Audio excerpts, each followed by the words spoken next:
Je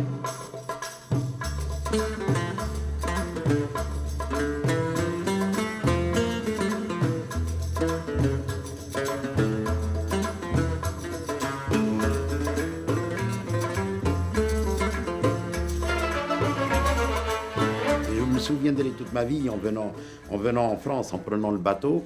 Quand vous entendez la sirène du bateau résonner, toutes les familles, même s'ils n'ont pas un de leurs enfants qui prenait le bateau, qui partait, vous les voyez les larmes aux yeux qui perdent, parce qu'ils savent qu'ils vont partir vers un autre destin, vous savez.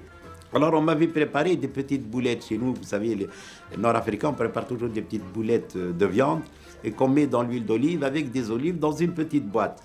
Et j'avais un chapeau rouge, vous savez, de chez Chia. Et quand le bateau a quitté le port et s'est éloigné un peu, j'ai jeté mon chapeau parce que je me suis dit je ne reviendrai plus en Tunisie. Je le pensais, c'est vrai. Et disons que je suis arrivé le lendemain matin à Marseille.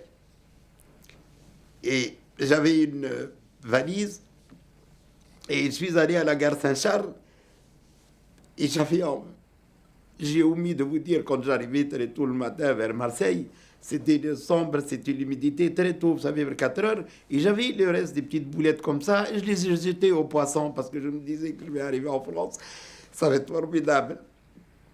Et j'arrive à Marseille, je vais à la gare Saint-Charles pour me préparer pour prendre le train. Et j'ai acheté une carte et j'ai été m'acheter un petit sandwich. Alors on m'avait donné un petit sandwich comme ça, et je me suis asseyé et j'ai commencé à pleurer. Je me suis dit, je ne savais pas que... Et c'était la première expérience d'arriver dans un pays.